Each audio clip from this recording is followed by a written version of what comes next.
Hello students, आज हम पढ़ेंगे संवहन और संवहन तंत्र के बारे में।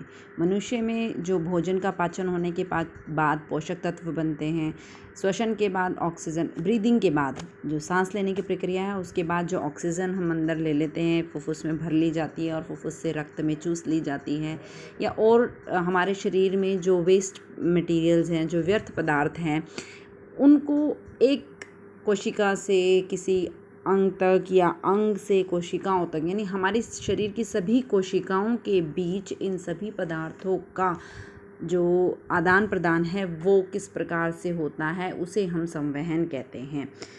मनुष्य में संवहन तंत्र के जो मुख्य अवयव हैं वो हैं आपके हृदय, रक्त नलिकाएं जिनमें आपकी धमनी व शिरा आती है, और वहन माध्यम, एक तरल माध्यम जिसके अंदर घुले हुए रूप में हमारे भोजन में पोषक तत्व, ऑक्सीजन व अन्य पदार्थ जो हैं वो जाते हैं। इनमें आपका आता है रक्त व लसिका। तो सबसे पहले हम बात करते हैं इस वहन माध्यम की, जिसमें घुले हुए रूप में हमारे पदार्थ जो हैं वो एक जगह से, एक कोशिका से दूसरी कोशिका तक, एक अंग से दूसरे अंग तक पहुँचते हैं। ये आपके रक्त और लसिका। सबसे पहले रक्त एक तरल संयोजी ऊतक है, लाल रंग का होता है। आप सबको पता है रक्त यानी कि जिसे आप खून कहते हो, रुधिर भी कहते हैं, ये एक लाल रंग का तरल संयोजी ऊतक है। इसमें इसके जो अवयव हैं, इसका जो कॉन्स्टिट्यूशन है, उसके अवयवों को हम दो भागों में डिवाइड कर सकते हैं, ठोस अवयव और द्रवीय अवयव। ठोस अवयव में आपके आती हैं रक्त कणिकाएँ, ब्लड सेल्स, रुधिर कणिकाएँ जिनको हम कहते हैं। ये आपकी तीन हैं, लाल रक्त कणिकाएँ, श्वेत रक्त कणिकाएँ और रक्त प्लेटलेट्स। आपने पहले की क्लासेस में भी इनके बारे में पढ़ा है। लाल रक्त कणिकाएँ लाल रंग की होती है क्योंकि इनमें हीमोग्लोबिन होता है। हीमोग्लोबिन नाम का जो पदार्थ होता है इसको लाल रंग का वर्णक कहते हैं। इसमें आयरन पाया जाता है और हीमोग्लोबिन जो है ये हमारे रक्त को लाल रंग देता है, मतलब लाल रक्त कणिकाओं को लाल रंग देता है। और क्योंकि लाल रक्त कणिकाओं की मात्रा हमारे रक्त में सबसे ज़्यादा होती है इसलिए हमारे रक्त का रंग लाल होता है, यानी हमारे रक्त का रंग लाल हीमोग्लोबिन की वजह से होता है। इसका मुख्य कार्य क्या है? ये ऑक्सीजन और कार्बन डाइऑक्साइड का वहन करता है। ऑक्सीजन एज ऑक्सी हीमोग्लोबिन और carbon dioxide as carboxy haemoglobin. जो हीमोग्लोबिन है ये ऑक्सीजन और कार्बन डाइऑक्साइड दोनों के साथ आबंध बना करके ऑक्सी हीमोग्लोबिन और कार्बोक्सी हीमोग्लोबिन बनाता है। हीमोग्लोबिन की ज़्यादा जो एफिनिटी है वो ऑक्सीजन के लिए होती है, यानी ऑक्सीजन के साथ तेज़ी से बंध करके ऑक्सी हीमोग्लोबिन बनाता है। उसके बाद इसकी एफिनिटी कार्बन डाइऑक्साइड के लिए होती है, यानी ऑक्सीजन और कार्बन डाइऑक्साइड का वहन मुख्यतः किसके द्वारा किया जाता है? हीमोग्लोबिन जो लाल रक्त कणिकाओं में पाया जाता है। उसके बाद आपकी आती है श्वेत रक्त कणिकाएँ। ये श्वेत रक्त कणिकाएँ जो हैं ये हमारे शरीर को रोग मुक्त करने में सहायक होती हैं। ये हमारे इम्यून सिस्टम का भी एक हिस्सा है। और ये श्वेत रक्त कणिकाएँ जो हैं ये हमारे शरीर में जब भी कोई बाहर से कोई बैक्टीरिया, कोई भी सूक्ष्म जीव एंटर करता है तो सबसे पहले उन पर अटैक करने वाली हमारे रक्त में पाई जाने वाली श्वेत रक्त कणिकाएँ होती हैं। उसके बाद आते हैं रक्त प्लेटलेट्स। से रक्त का थक्का बनने में सहायक होते हैं। जैसे जब आपको कोई चोट लग जाती है तो आपका किसी एक पर्टिकुलर चोट से खून बहता है, तो थोड़ी देर बाद आप देखते हैं कि वो खून जो है वो जम सा जाता है और वहाँ पर एक परत सी जम जाती है जिसको रक्त का थक्का बनना बोलते हैं। इस रक्त के थक्के बनने में एक अहम भूमिका निभाते हैं ये रक्त प्लेटलेट्स। ये हमारे लाल रक्त कणिकाएँ, श्वेत रक्त कणिकाएँ और रक्त प्लेटलेट्स के मुख्य कार्य हो गए। उसके बाद हम आते हैं इसके द्रव्य अवयव में। द्रव्य अवयव जिसे हम प्लाज्मा कहते हैं, यानी वो द्रव अवस्था जिसमें ये लाल रक्त कणिकाएँ, श्वेत रक्त कणिकाएँ और रक्त प्लेटलेट्स घुले हुए होते हैं। ये एक पीले रंग का तरल पदार्थ होता है जिसमें लगभग 90% जल होता है। और उसके अलावा इसमें क्या पाया जाता है? ये है प्लाज्मा प्रोटीन जैसे एल्ब्यूमिन और ग्लोबुलिन, और इसके अलावा खनिज तत्व और अन्य पोषक तत्व जो है वो प्लाज्मा में घुले हुए रूप में होते हैं। यानी कि आपने देखा यहाँ हमने जिक्र किया कि प्लाज्मा पीले रंग का तरल पदार्थ होता है, लेकिन हमारा खून कैसा होता है? लाल, जो किसकी वजह से? लाल रक्त कणिकाओं और मुख्यतः हीमोग्लोबिन की वजह से। रक्त के कार्य क्या है? रक्त का कार्य है कार्बन डाइऑक्साइड व ऑक्सीजन का परिवहन करना, यानी कि एक स्थान से दूसरे स्थान तक ले जाना। पोषक तत्वों का परिवहन करना। पोषक तत्व जो हमारे पाचन तंत्र में भोजन के पाचन के बाद बनते हैं उन्हें शरीर की सभी कोशिकाओं तक पहुंचाना। हार्मोन्स का परिवहन करना। हार्मोन जो किसी एक पर्टिकुलर साइट पे बनते हैं, किसी एक पर्टिकुलर जगह पे बनते हैं और उसका कार्य किसी दूसरे अंग या अंग तंत्र पर होता है तो उसे वहाँ तक लेकर के जाना। उत्सर्जी पदार्थों का परिवहन, यानी हमारे शरीर में जो व्यर्थ पदार्थ विभिन्न अंगों में बनते हैं उन सब का परिवहन उत्सर्जन तंत्र तक करना ताकि उन्हें शरीर के बाहर निष्कासित किया जा सके। शरीर के तापमान को स्थिर बनाने का कार्य भी रक्त करता है। शरीर के दाब को भी स्थिर बनाए रखने का कार्य रक्त करता है। इसके अलावा दूसरा हमारा जो वहन माध्यम लसिका है, ये लसिका क्या है? लसिका भी एक तरल उत्तक है जो प्लाज्मा की तरह ही होता है, जो रक्त प्लाज्मा के बराबर ही होता है। बस क्या है कि रक्त प्लाज्मा में लाल रक्त कणिकाएं नहीं होती हैं, श्वेत रक्त कणिकाओं की मात्रा भी कम होती है। लसिका क्या है? रक्त प्लाज्मा ही है एक तरीके से, और इसका कंस्टिट्यूशन जो है, और इसमें लाल रक्त कणिकाएं नहीं होती हैं और श्वेत रक्त कणिकाओं की मात्रा भी कम होती है। इसमें प्रोटीन की मात्रा भी कम होती है। लाल रक्त कणिकाएं नहीं होने के कारण ही लसिका जो है वो पेल येलो कलर की होती है। लसिका के कार्य क्या होते हैं? लसिका का कार्य होता है पाचन क्रिया में जो वसा होती है, पाचन क्रिया के बाद जो वसा मिलती है, उस वसा का संवहन करने का कार्य मुख्यतः लसिका करती है। इसीलिए लसिका का जो कलर है वो पेल येलो पीले रंग का होता है, जो वसा के कारण दिखाई देता है।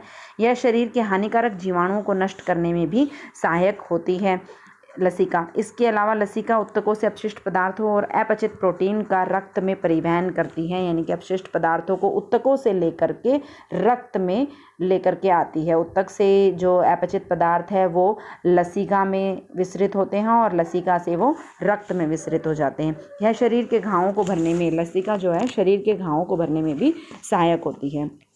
इसके बाद हम आते हैं रक्त नलिकाओं पे। रक्त नलिकाएं आपने पहले भी पढ़ा है कि रक्त नलिकाएं जो हैं ये मुख्यतः 2 प्रकार की होती हैं। ये है आपकी धमनी और शिरा। ये है आपकी धमनी और शिरा।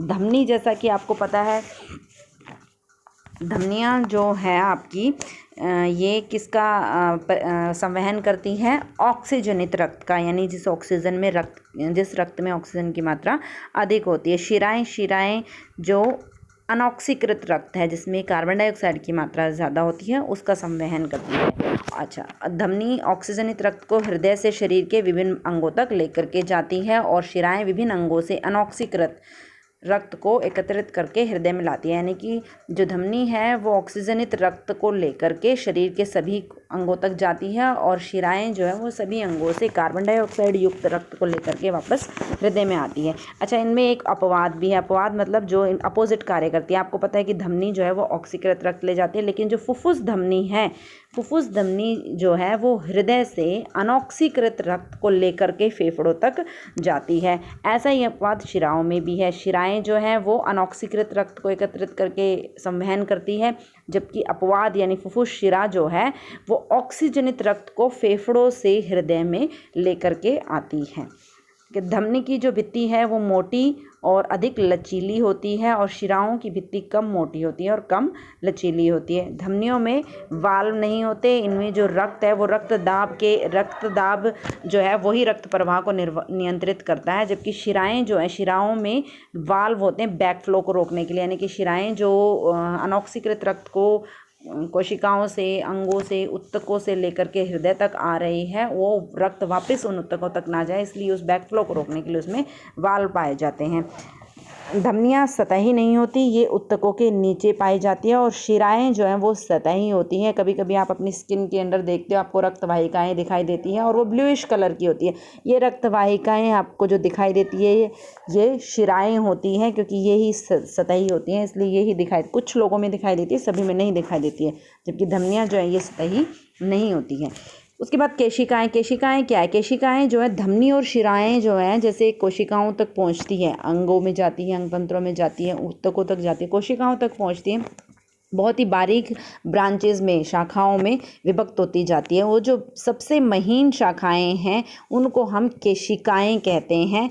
जो धमनियों और शिराओं की सबसे महीन शाखाएं हैं उनको हम केशिकाएं कहते हैं। ये केशिकाएं जो है इनकी भित्ति की जो है लगभग 1 कोश के मोटी परत की होती है। यानी कि इनकी भित्ति की जो केशिकाओं की जो भित्ति है वो उनमें सिर्फ 1 कोशिका की बनी हुई भित्ति ही होती है। इन्हें हम रक्त तथा ऊतकों के बीच पदार्थों का विनिमय करने के लिए ये उपयोग में आती है। मतलब रक्त से ऊतकों में पदार्थों को ले जाने के लिए रक्तवाहिकाओं और ऊतकों के बीच में केशिकाएं पाई जाती है, जो रक्तवाहिकाओं का ही एक शाखा है।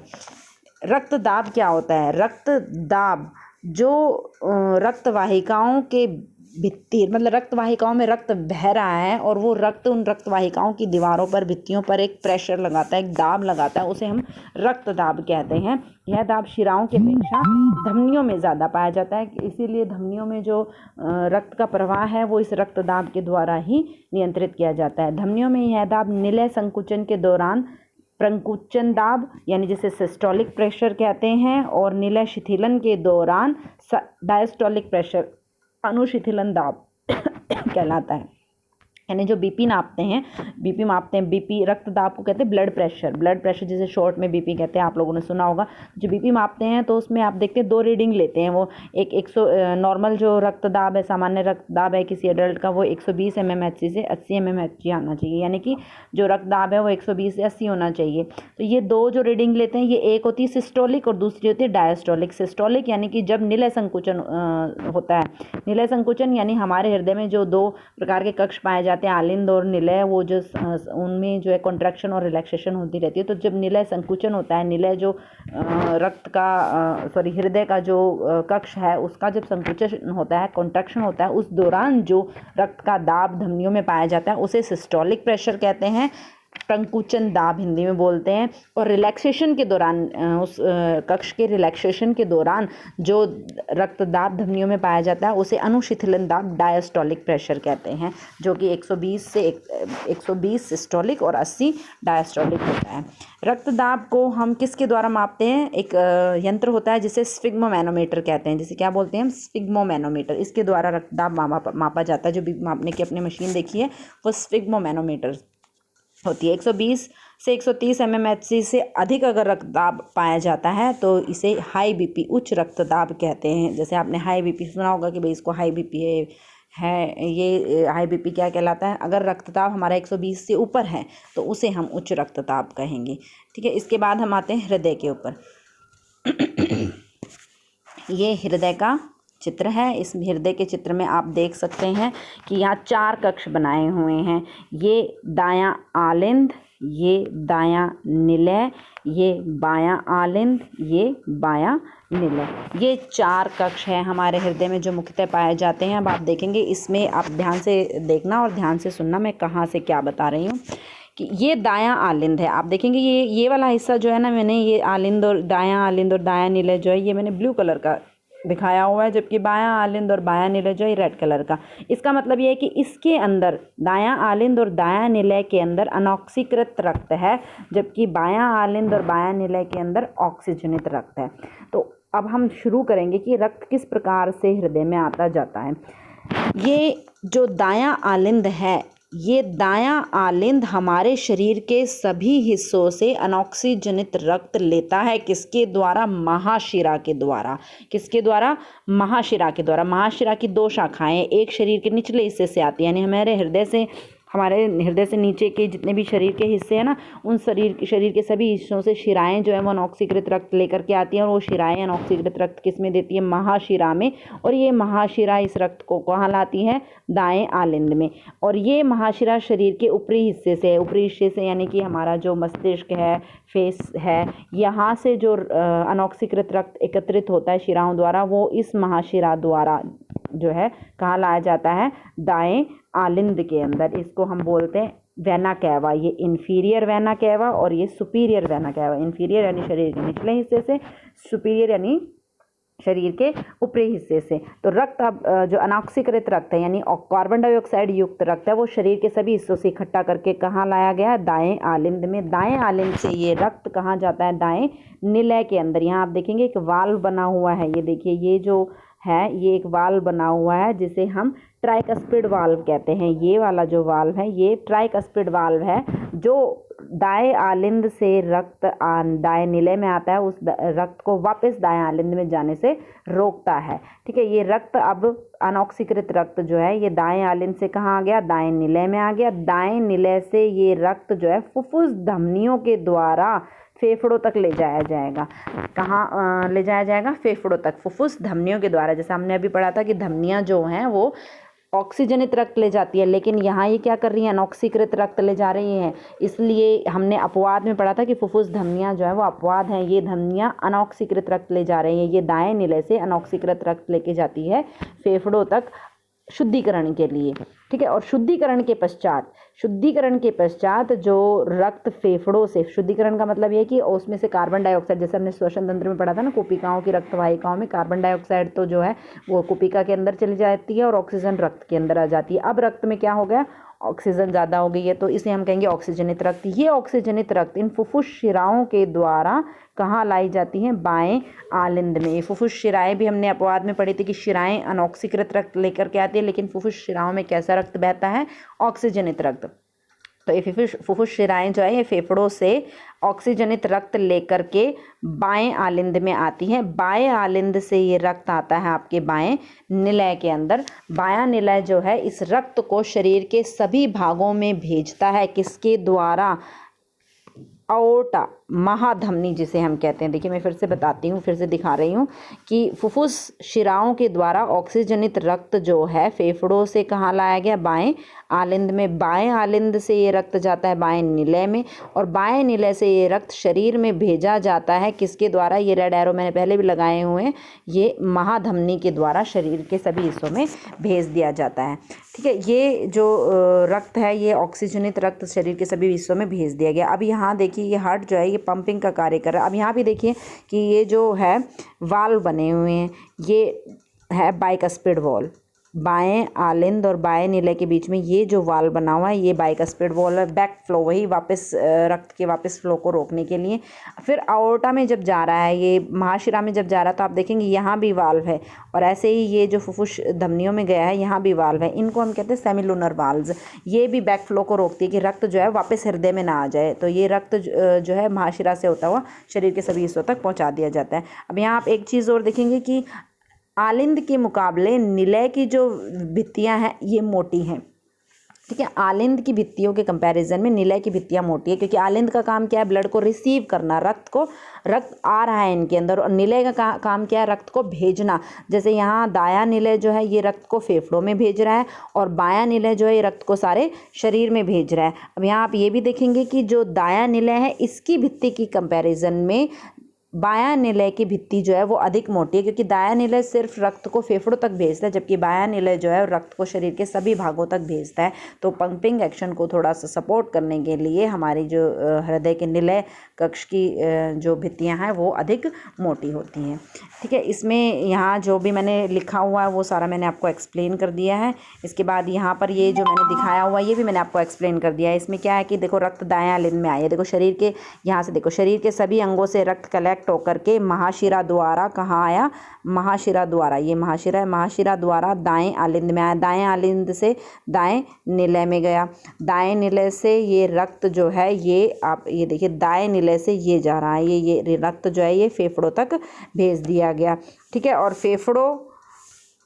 फेफड़ों से जब रक्त जो है ऑक्सीजनित हो जाता है तो ये कहाँ आया, फुफ्फुस शिराओं द्वारा कहाँ लाया गया, बाएं आलिंद में, बाएं आलिंद से बाएं निलय में, और बाएं निलय से ये कहाँ भेज दिया गया, महाधमनी द्वारा शरीर के सभी अंगों में, ठीक है। यही चीज़ मैंने आपको पहले भी बताई है। अच्छा अब मैं इसी में आपको बताती हूँ दोहरा परिसंचरण। ये जो यहाँ मैंने लिखा हुआ दोहरा परिसंचरण क्या है कि ये जो एक सर्कुलेशन हुआ कंप्लीट कि शरीर के सभी अंगों से रक्त को कलेक्ट किया और फिर फेफड़ों में भेजा शुद्धिकरण के लिए, ऑक्सीजनित रक्त को फिर वापस से हृदय में लाया गया और हृदय से शरीर के अंगों तक भेजा गया यानी कि हृदय के द्वारा रक्त को शरीर के सभी अंगों से कलेक्ट करके वापस से शरीर के सभी अंगों तक ऑक्सीजनित रक्त को भेजने के एक साइकिल के दौरान ही रक्त जो है वो हृदय से 2 बार होकर के गुजरता है। कैसे कि पहले अनऑक्सीकृत रक्त को शरीर के अंगों द्वारा हृदय में लाया जाता है, फिर इसको शुद्धिकरण के लिए फेफड़ों में भेजा जाता है, फिर शुद्धिकरण के बाद ऑक्सीजनित रक्त को वापस फेफड़ों से हृदय में लाया जाता है, और फिर इस ऑक्सीजनित रक्त को हृदय से शरीर के अंगों में भेजा जाता है। यानी कि शरीर के अंगों से रक्त को कलेक्ट करके वापस शरीर के अंगों तक पहुंचाने के एक साइकिल के दौरान जो रक्त है वो हृदय से 2 बार होकर के गुजरा, इसलिए इसे हम क्या कहते हैं, दोहरा परिसंचरण। इसे हम क्या कहते हैं, दोहरा परिसंचरण। अब हम देखेंगे कि ऑक्सीजन और कार्बन डाइऑक्साइड का परिवहन किस प्रकार होता है। तो ऑक्सीजन का परिवहन मेनली, जैसे मैंने अभी पहले भी बताया था कि जो लाल रक्त कणिकाओं में हीमोग्लोबिन पाया जाता है उसका काम है ऑक्सीजन और कार्बन डाइऑक्साइड का परिवहन करना। लेकिन कैसे, उसकी एफिनिटी ऑक्सीजन के लिए ज़्यादा होती है। जो ज़्यादातर ऑक्सीजन है, यानी कि 97% ऑक्सीजन को ऑक्सी हीमोग्लोबिन के रूप में ही शरीर के अंदर स्थानांतरित किया जाता है, ट्रांसपोर्ट किया जाता है। ठीक है, उसके अलावा जो 3% ऑक्सीजन बची वो रक्त प्लाज्मा में घुले हुए रूप में जो है वो ट्रांसपोर्टेड की जाती है। कार्बन डाइऑक्साइड का परिवहन किस प्रकार होता है? कार्बन डाइऑक्साइड में 70% कार्बन डाइऑक्साइड तो बाइकार्बोनेट्स के रूप में शरीर के विभिन्न अंगों से कलेक्ट की जाती है। मतलब रक्त में जो आपका कार्बन डाइऑक्साइड का ट्रांसपोर्टेशन हो रहा है वो 70% बाइकार्बोनेट्स के रूप में, सोडियम बाइकार्बोनेट और पोटेशियम बाइकार्बोनेट के रूप में हो रहा है। 23% जो है वो कार्बोक्सी हीमोग्लोबिन के रूप में हो रहा है और 7% प्लाज्मा में घुले हुए रूप में हो रहा है। तो ये था आपका ऑक्सीजन और कार्बन डाइऑक्साइड का परिवहन कि किस प्रकार से, किस रूप में ऑक्सीजन और कार्बन डाइऑक्साइड का परिवहन रक्त के द्वारा किया जाता है। इसके बाद हम आते हैं पादपों में परिवहन, पौधों में परिवहन। पौधों में परिवहन किस प्रकार होता है? पौधों में किसका परिवहन होगा? जल का, और जल जो पत्तियों के अंदर भोजन का संश्लेषण होता है, यानी कि पोषक पदार्थों का। तो पादप पौधों में जो पदार्थों का परिवहन है वो किसके द्वारा होता है? आपने 9th क्लास में भी पढ़ा है, जाइलम और फ्लोएम बंडल्स के द्वारा। जाइलम जल का परिवहन करता है, फ्लोएम पोषक तत्वों का परिवहन करता है। ठीक है, ये मैंने लिखा भी है यहाँ, जाइलम जल का परिवहन करता है और फ्लोएम पोषक पदार्थों का परिवहन करता है। तो आप अब देखिए कि जाइलम में जल का परिवहन किस प्रकार होता है। जाइलम में जल का वहन किस प्रकार होता है? जाइलम जो है वो मृदा से प्राप्त जल व खनिज लवणों का वहन करता है, जिसमें जल गुरुत्वाकर्षण के विपरीत ऊपर की दिशा में गति करता है। यानी कि आपको पता है जड़ें जो है वो नीचे मिलती हैं, तो जड़ों से अवशोषित करके वो पौधे में ऊपर की ओर गति करेगा, पत्तियों की तने और पत्तियों की तरफ, ताकि सब जगह जो है जल पहुंचाया जा सके। और तो जल जो है वो गुरुत्वाकर्षण के विपरीत दिशा में गति कर रहा है, जिसे हम एसेंट ऑफ सैप कहते हैं। क्या कहते हैं? Ascent of SAP. ये गति किस प्रकार होती है? गुरुत्वाकर्षण के विपरीत जल को ऊपर की ओर खींचना पौधों में, इसका मतलब उसके पीछे कुछ ना कोई बल कार्य कर रहा है। वो बल क्या है? सबसे पहले तो जड़ और मृदा के बीच में जो आयन सांद्रण में अंतर होता है, यानी कि जड़ें जो है वो किस प्रकार से मिट्टी से पानी को अवशोषित करती है कि जड़ों के अंदर आयन की कंसंट्रेशन ज़्यादा होती है और मिट्टी के अंदर कम होती है, जिससे कि जो जल है वो जड़ों मृदा से, मिट्टी से जड़ों में अवशोषित हो जाता है। यानी कि जल जो है वो जड़ों में प्रवेश कर गया। अब जड़ों में प्रवेश करने के बाद वो ऊपर इतनी ऊंचाई तक पेड़ों में कैसे चढ़ता है कि आपको पता है वाष्पोत्सर्जन प्रक्रिया के बारे में। वाष्पोत्सर्जन प्रक्रिया क्या है? जब दिन के समय तापमान ज़्यादा होता है, सूर्य का प्रकाश, तेज़ रोशनी पड़ती है, उस समय पत्तियों के द्वारा जो है कुछ जल जो है जलवाष्प में बदल कर वायुमंडल में चला जाता है। इस वाष्पोत्सर्जन प्रक्रिया में क्या होता है कि पत्तियों की कोशिकाओं में जल की कमी हो जाती है। तो पत्तियों की कोशिकाओं में जब जल की कमी होती है तो वो कोशिकाएं उस जल की कमी को पूरा करने के लिए आसपास की कोशिकाओं से जल ले लेती हैं। वो आसपास की कोशिकाएं जो है अपनी नेक्स्ट कोशिकाओं से जल अवशोषित करती हैं। वो नेक्स्ट कोशिकाएं अपने से नेक्स्ट कोशिकाओं से जल अवशोषित करती है। इस प्रकार एक दूसरे से जल अवशोषित करते हुए वो एक कॉलम बना लेती है, जिसे हम जल स्तंभ कहते हैं। जो खिंचाव बना ना, जिसके द्वारा जो है कोशिकाएं एक दूसरे से जल खींच रही है, इसे हम जल स्तंभ कहते हैं। और ये जल स्तंभ किसके कारण बना? वाष्पोत्सर्जन, खिंचाव के कारण। यदि अगर यह वाष्पोत्सर्जन नहीं होता तो ये खिंचाव भी उत्पन्न नहीं होता। तो वाष्पोत्सर्जन की वजह से खिंचाव उत्पन्न हो रहा है, इसलिए ये वाष्पोत्सर्जन खिंचाव कहलाता है। ट्रांसपिरेशन पुल जिसे हम कहते हैं।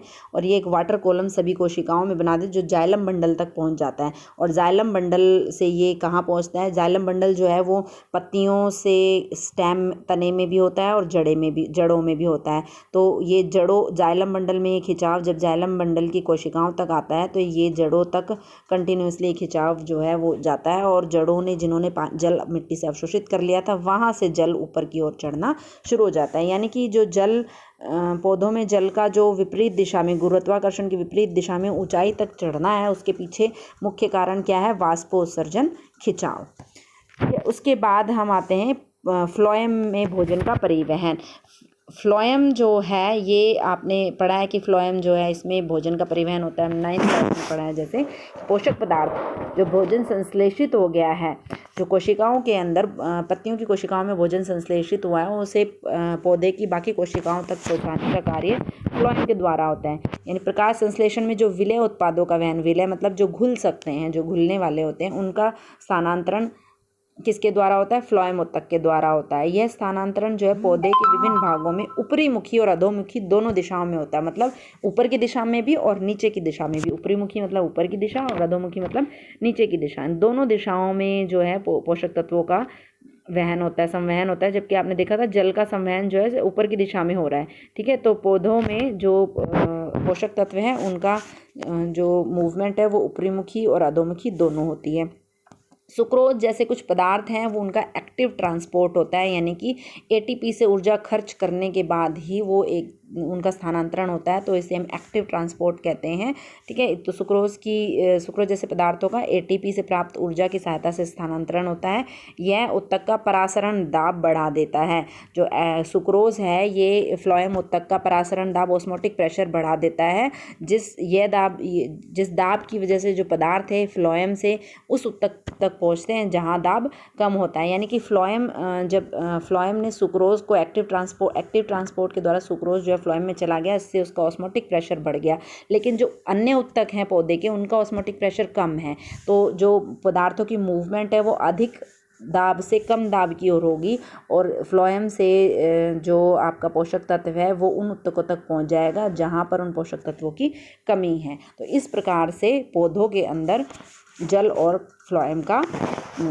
पोषक तत्वों का संवहन होता है। तो यहाँ आपका संवहन पौधों के अंदर संवहन और ऊपर मनुष्य के अंदर किस प्रकार से पदार्थों का संवहन हो रहा है ये खत्म होता है। आप इसको ध्यान से सुने और इसके साथ जो नोट्स दिए उनको ध्यान से पढ़ें। इससे नेक्स्ट हमारा एक टॉपिक रह गया है वो है उत्सर्जन। ये उत्सर्जन भी मैं आपको जल्दी बताऊँगी, आप उससे पहले संवहन को ध्यान से पढ़ें। धन्यवाद।